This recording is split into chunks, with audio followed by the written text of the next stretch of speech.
Welcome to another episode of Too Close to Home, the series where we dig up creepy stories, haunted places and mysteries from our very own patrons' hometowns. This episode we're looking at Garrett, Jessica, Maria, Renata and Miles, and we have some good stories in store for you five.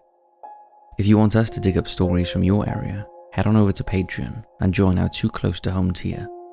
Not only will you get access to all of our exclusive documentaries, such as our Murderous Minds and Minds of Madness series, you'll also be in for a very good chance of being selected for an episode of Too Close to Home.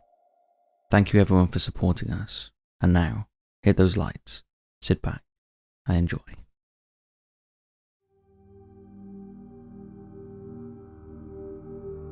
Garrett Turner, Wauconda, Illinois. Wauconda is a village in Lake County, Illinois. The name Wauconda is supposedly named after an indigenous chief whose name translated to Spirit Water. It is also the hometown of one of our valuable patrons, Garrett. For you, Garrett, we've found two fascinating stories from your area, and we'll start with the George Stickney house. The house was built in 1865 by spiritualists, George and Sylvia Stickney. They chose the secluded location of Bull Valley so they could conduct their spiritualistic activities in peace and invite friends and relatives to seances that they held in the grand ballroom on the second floor of the building. It is said their interest in spiritualism arose from the loss of 7 of their 10 children, and they held seances to try and communicate with them from beyond the grave. The house is unique in that it was designed specifically to assist the Stickneys in contacting the dead. They believed that spirits tended to get stuck in 90-degree corners, and that they also attract the attention of evil spirits, a common belief in spiritualist circles at the time.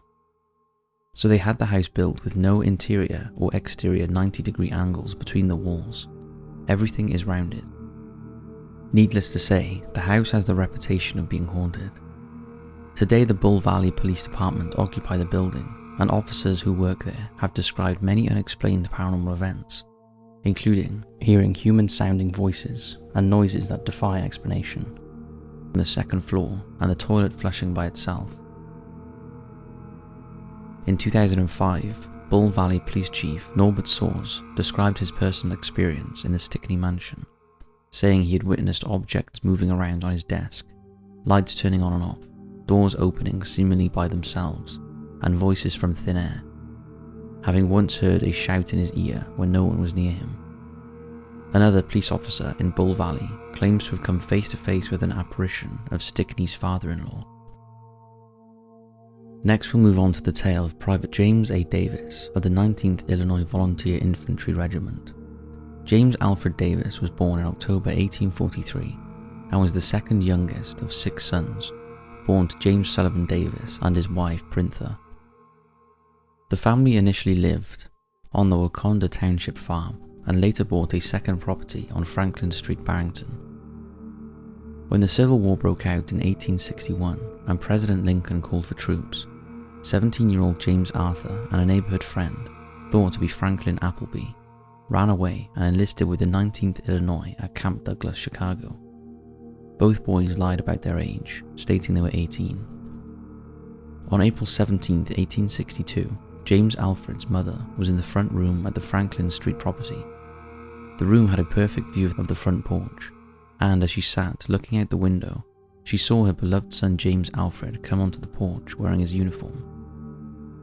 Excitedly, she got up and told the rest of the family that James had returned from the war, and along with her husband and their youngest son, 9-year-old Herbert, they rushed to welcome James Arthur home, but he wasn't there. They frantically searched the house, but he was nowhere to be seen. However, Parithia remained adamant that she had seen her son. Several weeks later, a letter arrived from James Arthur's commanding officer. It read, "I regret to inform you that on April 17th, your son, Private James Alfred Davis, was shot and killed by a Confederate scout while on picket duty just east of Tuscumbia, Alabama. U.S. Army records confirm Alfred died at the regimental hospital the same day he was shot." Later that summer, a friend and comrade of Alfred's, thought to be Frank Appleby, visited the Davises and recounted their son's last days and his death. It was the same day and time that Perintha Davis had seen her son come onto the porch of the family home. The family believe it was James Alfred's spirit visiting them at the moment of his death. Just 6 weeks after James Alfred's death, Davis's second oldest son, Anson, died at Monterey, Tennessee. This was followed by the death of another son at a POW camp. Perintha Davis lived to the ripe old age of 92, but right up until her death in 1898, she insisted her son had visited her on the day of his death. The house on Franklin Street has since been demolished and a car dealership now stands on the site, but the tale of the ghostly soldier lives on, kept alive by Herbert, who always maintained that his mother did indeed see his brother's homecoming that evening. And at the time, she had no idea he was dead. We hope you enjoyed those two tales, Garrett.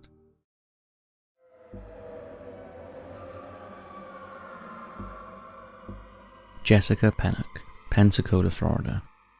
Pensacola, Florida was the place where the infamous serial killer Ted Bundy was finally apprehended by police officer David Lee after a routine check showed his Volkswagen Beetle was stolen.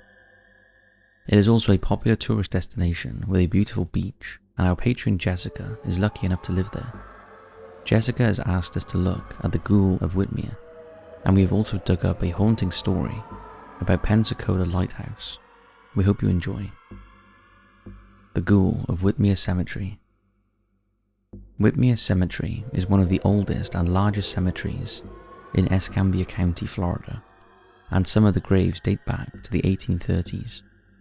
However, it's probably best known for a bizarre and disturbing series of grave disturbances that initially began a few miles away at Gull Point Cemetery.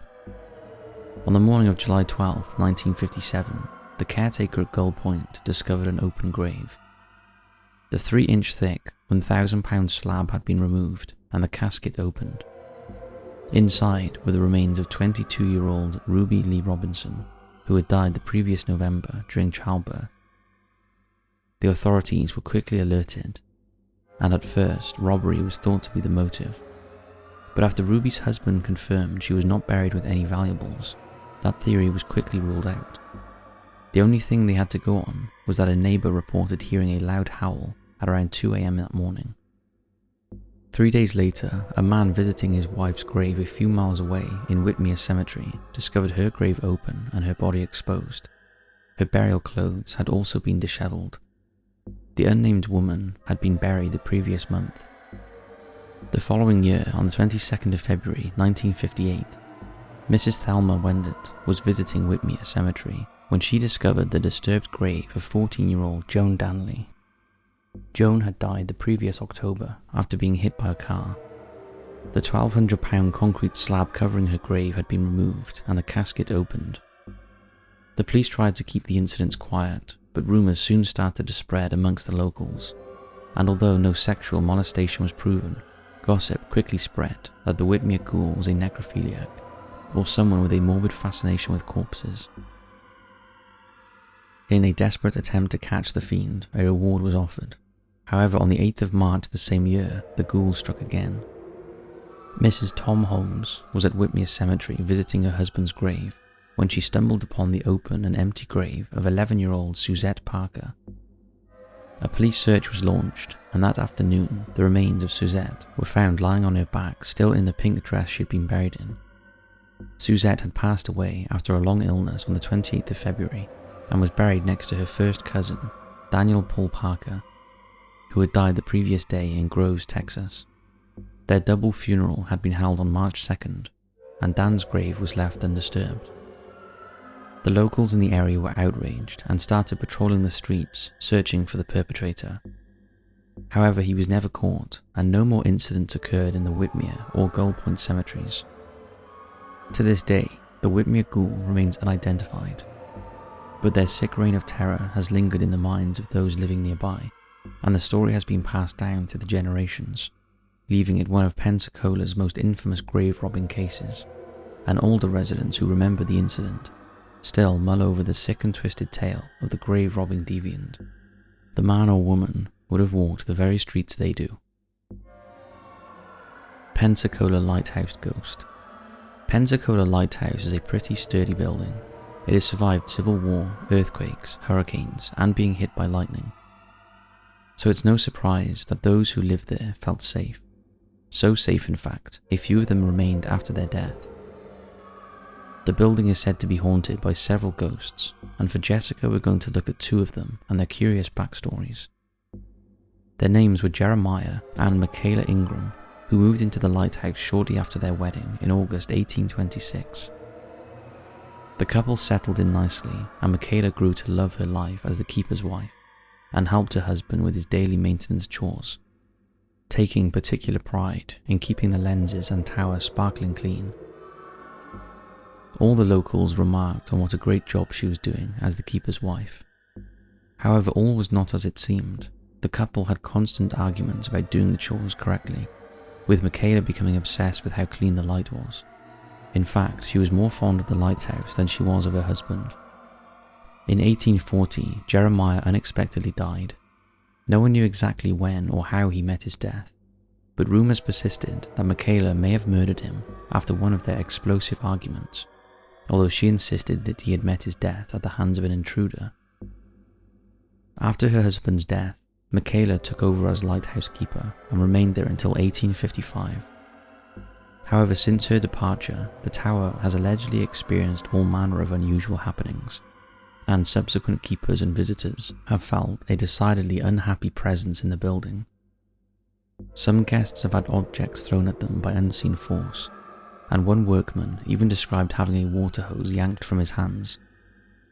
Many years after Jeremiah's death, when the lighthouse was being modernized, layers of tiles were removed from the floors, exposing a large blood stain, along with a blood trail on the original wood floor, and allegedly no amount of scrubbing removed the stain.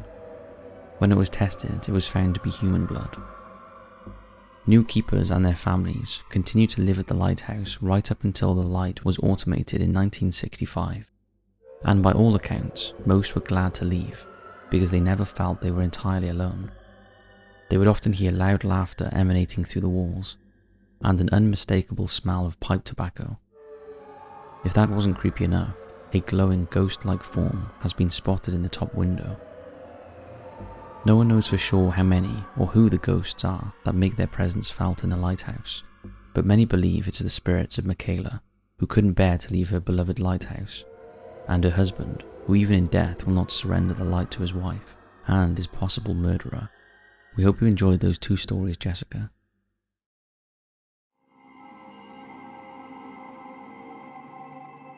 Maria, Oklahoma City.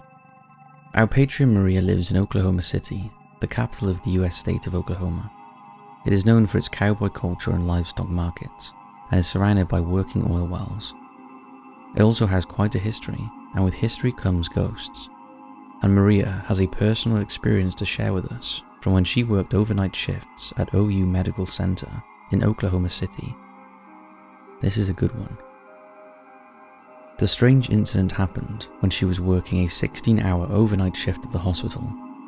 At the time, before the old part of the children's hospital was revamped, all employees and parents of terminally ill patients were offered accommodation in the then vacant building, especially those who lived some distance away like Maria. The new and old hospital were connected by above-ground tunnels. It was a Saturday night, and Maria had just ended her shift around 11 p.m. and was leaving the trauma area where she worked. Maria walked through the two tunnels to get to her room on the third floor of the old hospital. It had been a long, busy shift, and Maria remembered there was a full moon that night. When she reached the main building, she used her key card to enter, and then had the option of taking the stairs or the elevator. Maria chose the stairs, but when she reached her allotted room, her key card wouldn't work. She tried it 3 times before noticing movement just within her peripheral vision. Maria turned and looked through the glass of the double doors just ahead of her and saw a woman in a hospital gown, holding an ivy pole, standing just in front of the elevators. Maria remembered she had beautiful red hair that came down past her waist. At first she thought nothing of it, thinking the woman was probably a patient going back to her room. But then it dawned on her that there was no patient rooms in the old building. As Maria stood there looking at the woman, she noticed that her hair was moving as if it was windy, but but there was no wind as she was on the 3rd floor in the middle part of the building. A wave of fear came over the normally calm Maria, and she frantically swiped her keycard until the door to her room finally opened, and she rushed in, locking it behind her. After a restless night, Maria got up the next morning for a shift and asked other members of staff about the mysterious redhead, but no one had a clue what she was talking about. It's well known that old hospitals are often haunted by the spirits of the patients that died in them, and Maria believes that she witnessed the ghost of a former patient. She left the hospital in 2014, but all these years later, she still thinks of the incident, and it still sends shivers down her spine. But it seems the hospital is not the only haunted place in Oklahoma City. Another reputed paranormal hotspot is the Skirvin Hotel.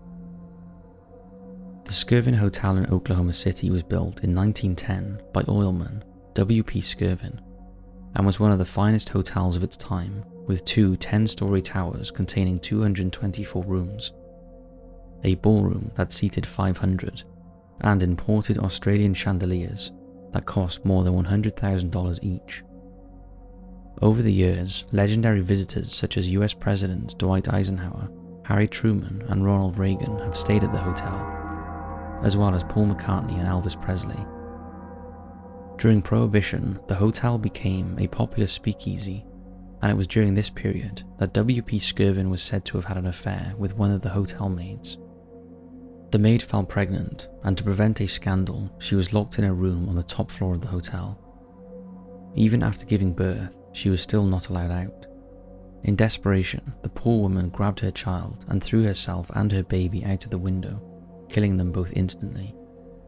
The maid's real name remains unknown, but from the day of her death, her ghost has haunted the Skirvin Hotel, and she has been given the name Effie. Guests reported being unable to get a good night's sleep, claiming they were kept awake by a baby crying, even though no babies were in the hotel. Some of the male guests often reported being propositioned by a female voice while alone in their rooms, and others said they saw the figure of a naked woman next to them while taking a shower. Other strange noises and occurrences were reported by staff and guests, including things seemingly being moved around by themselves, such as the maid's cart being pushed down the hall when no one was there. In 1988, the hotel closed and was left empty for almost 15 years. However, the historic hotel has now been fully restored and is open once again for guests, but it seems Effie continues to reside there. One of the most well-known examples of Effie's haunting came in 2010, when NBA players from the New York Knicks claimed their game was off after a restless night at the hotel, and allegedly Ed Curry, a 7-foot, 295-pound center for the New York Knicks, was so spooked he left his room to stay in the room of teammate Nate Robinson for protection. Lakers forward Meta Sandiford Artest, formerly known as Ron Artest, also claimed he was assaulted by an amorous ghost at the Skirvin in 2016. Other reports have come from the hotel, claiming that staff often find the words "help me" written in the post-shower mirror fog. We wonder, have you ever stayed at the Skirvin, Maria? And thank you not only for your work at OU Medical Center, but also for sharing your story.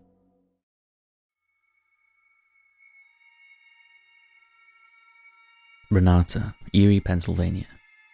We were spoiled for choice with all the stories from Renata's hometown in Erie, Pennsylvania, but we finally settled on 2 pretty macabre incidents, the first being the legend of Axe Murder Hollow.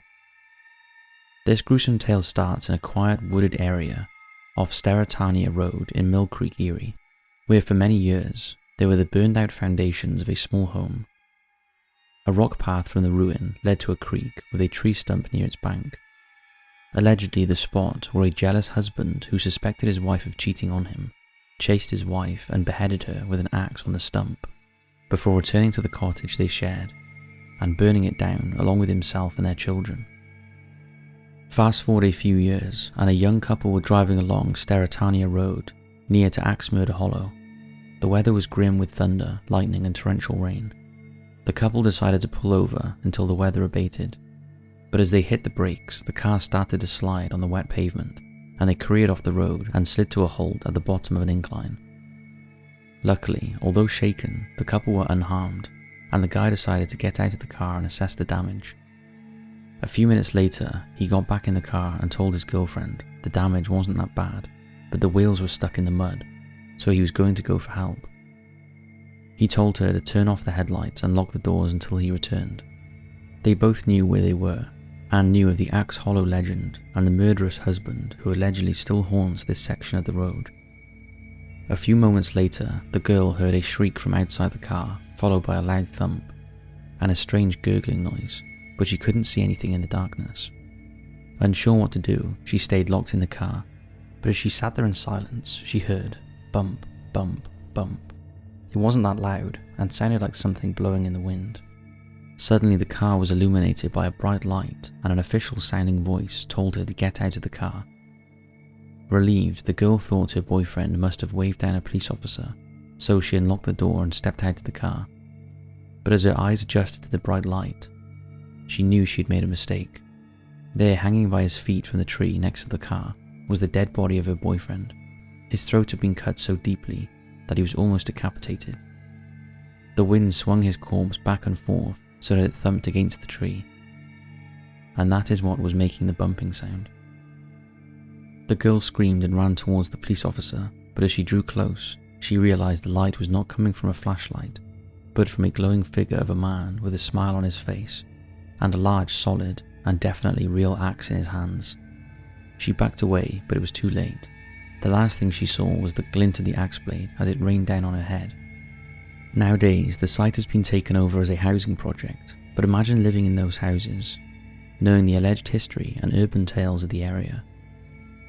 Next up we have high school horror.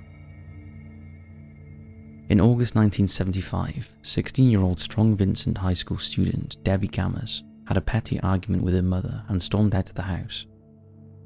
When she didn't return that day, her mother believed she had run away.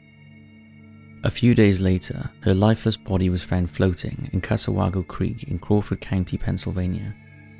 Debbie was found with her hands and feet bounded by a copper wire, and her cause of death was determined to be acute asphyxiation due to ligature. It was later determined that Debbie had also been drugged and sexually assaulted. After months of investigation, helped by a private investigator hired by Debbie's mother, the police eventually linked the wires used to tie Debbie up to a most unusual suspect, Debbie's favourite English teacher from school, Raymond Payne. Payne was arrested in September 1976 and charged with the slaying of Debbie. Following his arrest, he claimed Debbie's death was accidental, and that it had occurred in a public park in Erie County.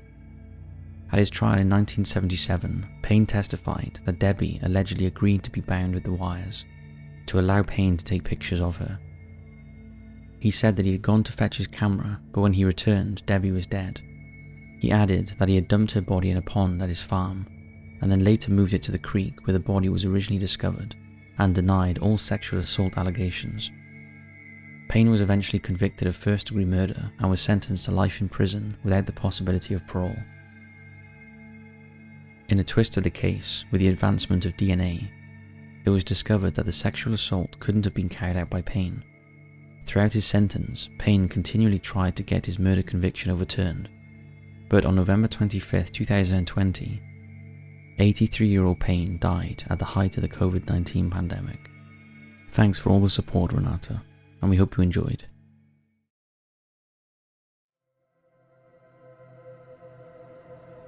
Miles Moreno, Austin, Texas. Austin is the capital city of the US state of Texas, and is the hometown of our much valued Patreon Miles. Perhaps the most infamous crime in Austin is the yogurt shop murders, but we're not going to look at that case for Miles, as we have covered it comprehensively on our Cold Case Detective channel. Instead, we're looking at a possible Jack the Ripper link and a haunted university. Enjoy, and a yeehaw to you, Miles. The Servant Girl Annihilator. The Servant Girl Annihilator, also known as the Austin Axe Murderer and the Midnight Assassin, was an unidentified American serial killer who preyed upon the city of Austin between 1884 and 1885. The 8 murders were committed 3 years before the Jack the Ripper murders in London, and represented an early example of a serial killer operating in the United States. According to some theories, the Texas Killer and Jack the Ripper were one and the same man. The killer murdered 7 women and 1 man as well as seriously injuring 9 other people. All the victims were attacked while sleeping in their beds. They were mutilated with a knife, and some of them were raped. The killer posed their bodies in a similar manner after their deaths, and 6 of the victims had a sharp object inserted into their ears. The killings abruptly stopped on Christmas Eve 1885. 3 years later, in 1888, Jack the Ripper started his reign of terror in London, and during the investigation into the 5 murders, London authorities questioned several Americans, one of whom was possibly Buck Taylor, a performer in Buffalo Bill's Wild West show. Taylor was in Fredericksburg, Texas, about 70 miles west of Austin. Another Ripper suspect was a Malay cook who worked on ocean vessels, and it was reported in the Austin American State newspaper that he had been employed at a small hotel in Austin in 1885, and that he left that employment in January 1886 and travelled by boat to Britain. Back in London, a sailor named George M. Dodge was interviewed by Scotland Yard.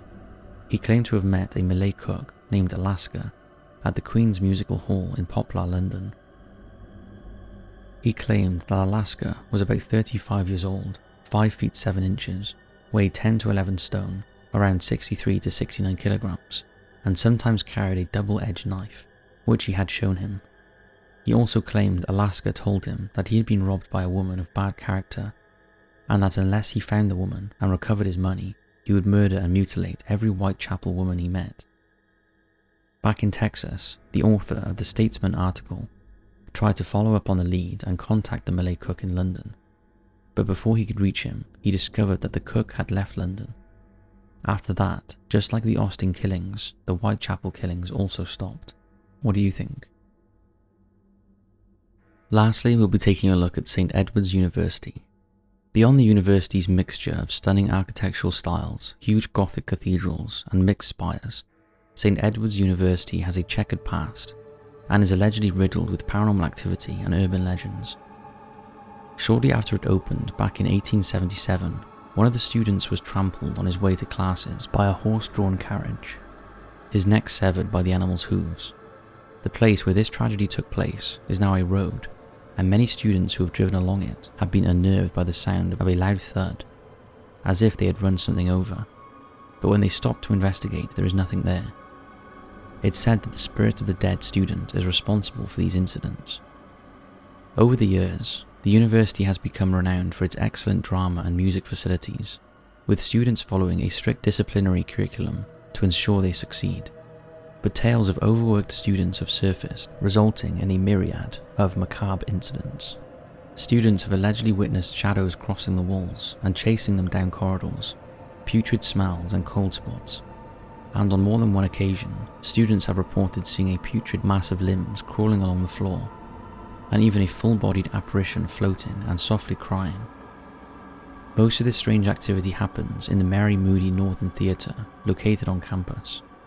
The theatre has a rather disturbing story from the past. Legend has it that a girl was harassed and possibly sexually assaulted on campus by a fellow student, and was so distraught she took her life in the Mary Moody Theatre by hanging herself from the rafters. It's widely believed her disgruntled spirit is responsible for the paranormal activity in the area. But it's not just former students who haunt the university, there is also a monk. During the campus's early years, the university and much of its learning staff were brothers and monks. It was a religious institution up until the end of the 1950s. The brothers were very artistic and would often paint landscapes on easels in the upper floors of the university. However, during renovations in the 1920s, a brother was painting when a gust of wind snatched his canvas and pulled it out an opened window.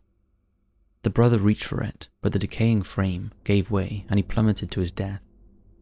Ever since his untimely demise, students have complained of hearing strange noises from the top floor of the main building, and described a shadowy entity that constantly opens and shuts the upper window shutters. But perhaps the most active ghost nowadays can be found in the Teresa Hall, where a 12-year-old girl ghost named Daniela is said to approach new students and ask them if they want to play and hang out.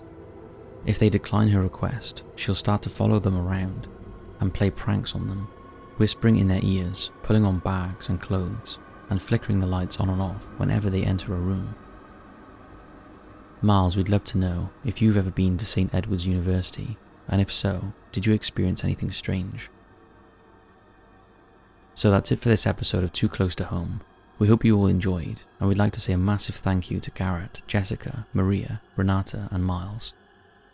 If you'd like your hometown to be featured in an episode of Too Close to Home, then head on over to Patreon. Thanks everyone, and we'll see you in the next video.